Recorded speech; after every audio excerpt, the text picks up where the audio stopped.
What's up guys, it's me Mike here, and I'm going to be doing the in-cab inspection, air brake inspection, and general cab inspection, California DMV style.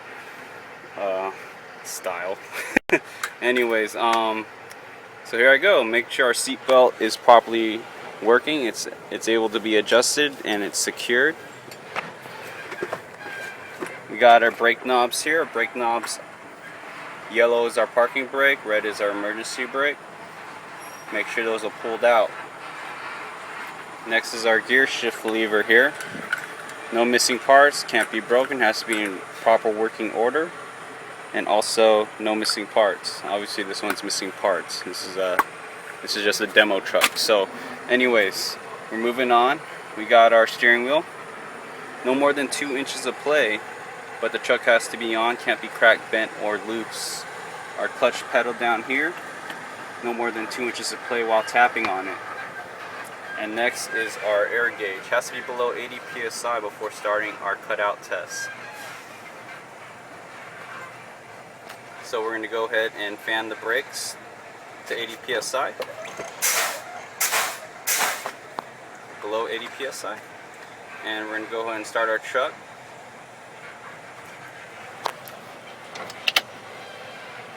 Make sure your truck's in neutral. We're pushing the clutch. Start the truck.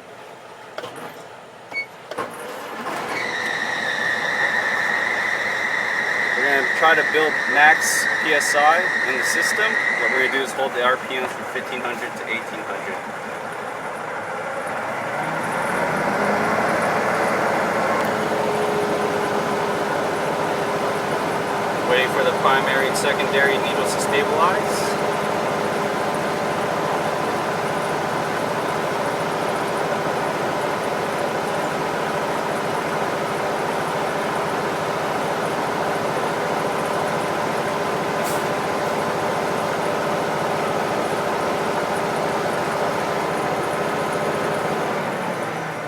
Alright, primary and secondary stabilized at, stabilized at 119.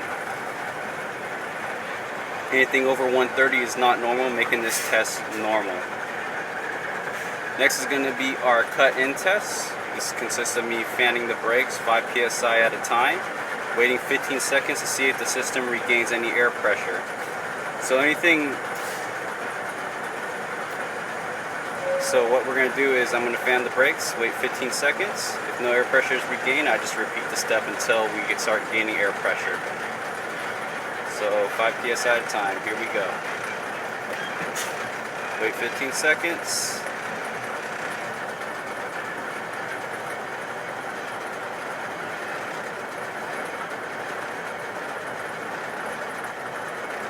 For the sake of time, 15 seconds has passed, no PSI was gained, so I'm going to bleed another 5 PSI.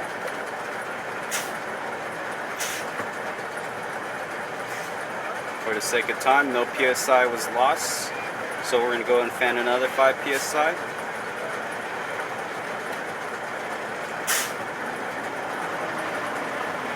At 102 PSI, the system started regaining air pressure.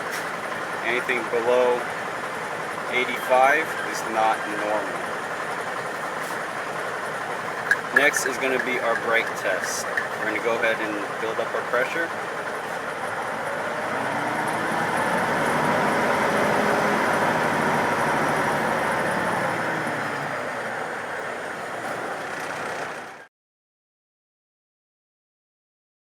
Next we're going to be performing our 360, 460, our lights and alarm, and our 40-20 test.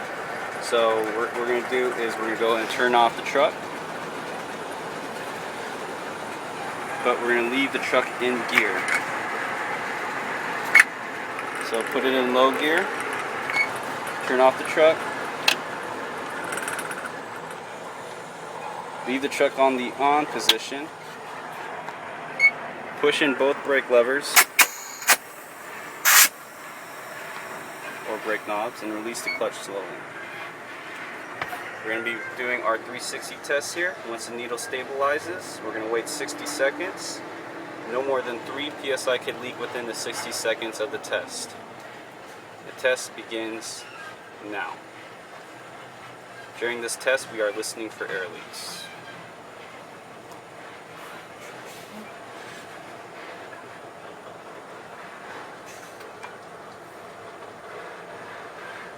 For the sake of time, we're going to go ahead and continue. 2 psi leak within the 60 seconds, making this test normal.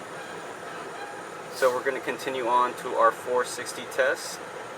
Our 460 test consists of me standing on the brakes. No more than 4 psi could leak out of the system within 60 seconds. Once the needle stabilizes, the test begins. So I'm going to stand on the brakes now. Test begins now.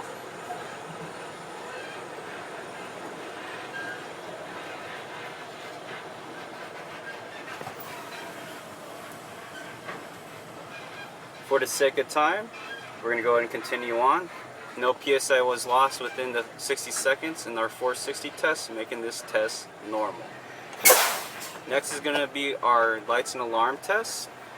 Our lights and alarm test consists of us fanning the brakes until our lights and alarm comes off, indicating that it's a low air pressure in the system. Anything below 60, anything over 75 PSI is not normal. Anything below 55 PSI is not normal. So we're going to start now. So at 60 PSI, the lights and alarm comes on, indicating that this test is normal.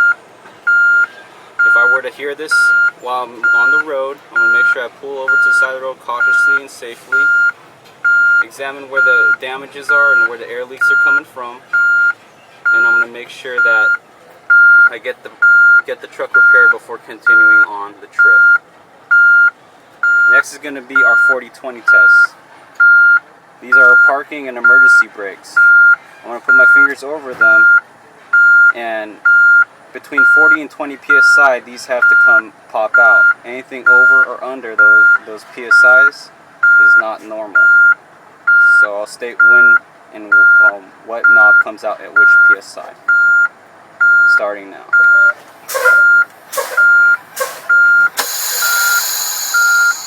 So at 35 psi, our parking brakes come on. Continuing on.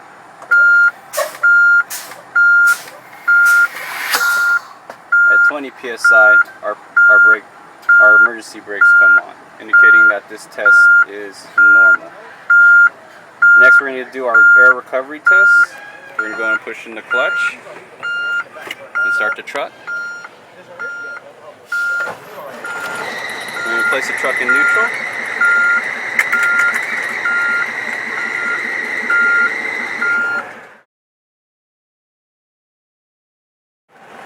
So we're going to go ahead and continue on with our air recovery test. We're going to hold the accelerator until 85 psi comes along, and we'll let go of the accelerator.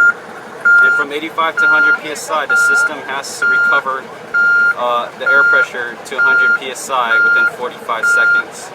Anything over 45 seconds is not normal, and anything over, I will make sure I'll state it. So we're going to go ahead and hold the RPMs up.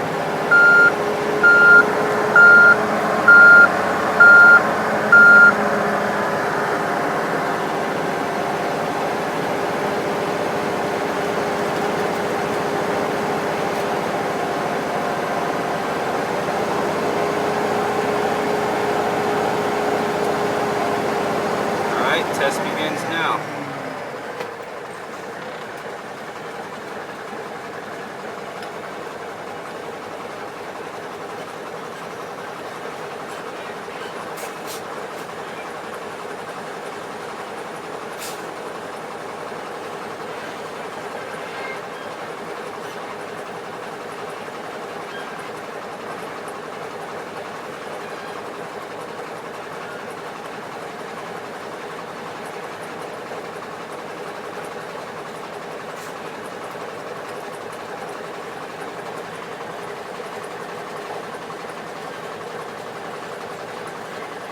So it took exactly 45 seconds for the air pressure from 85 to 100 psi to recover, which makes this test normal.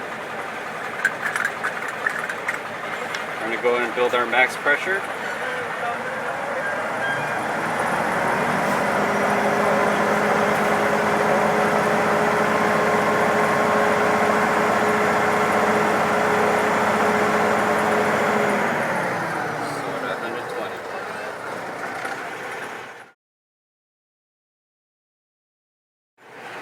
Next is we're going to be testing our brakes. We got our parking brakes here, our emergency brake, our service brake, and our trolley brake here.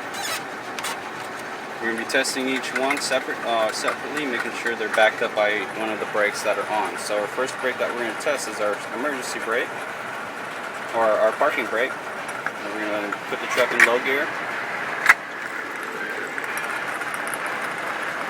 push in our emergency, and we're going to let go of the clutch slowly until the truck vibrates, and we'll push in the clutch, indicating the brake's hold. Alright, truck vibrated, so I'm going to go ahead and pull the red, push in the yellow, and we're testing our emergency brakes now. Same procedure, we're going to go and release the clutch slowly until the truck vibrates. Alright, truck vibrated, so I'm going to go ahead and pull the trolley lever, push in the red,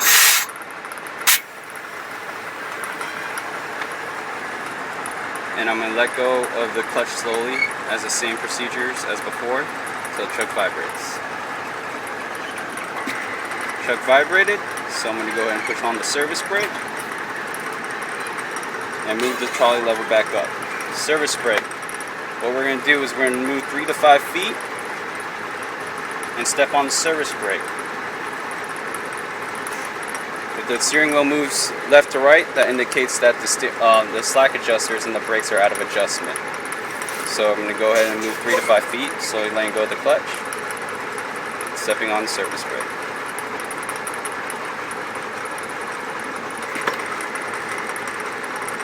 The steering wheel did not move, indicating that the brakes are in adjustment. We're going to go and pull out our brake knobs. Neutral, and we're going to do our general in-cab inspection right now.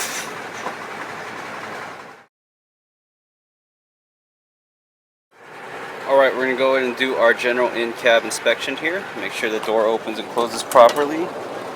Make sure our windows roll up and down properly.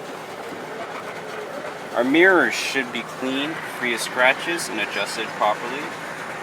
Our windshield here has to be free of illegal stickers, cracks, scratches, and must be clean at all times. Our windshield wipers should not be worn. Make sure they're working properly.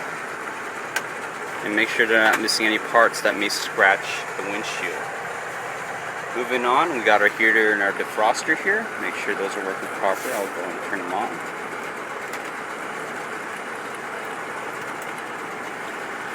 Work properly. Next is our air horn. Our air horn should be used for country only. Our electric should be used for city. High beams for country, low beams for city for our headlights. Our fog lights should be used in foggy conditions only. Make sure our directional lights are working properly, along with our hazard lights, four-way flashers. Next, we're going to move down to our steering wheel. No more than 2 inches of play. Can't be loose, broken, and must be working properly. Next is our clutch pedal. No more than 2 inches of play while tapping on it. Our gear shift lever, our gear shift lever should not have any missing parts and must be working in proper working order. And then we're going to go ahead and move to our gauges. Our water gauge should be under and below 180 degrees. Our oil pressure gauge should be between 30 and 60 psi. Our rev tachometer, make sure it works by revving the truck. Next is our speedometer, but the truck has to be in motion for us to test it.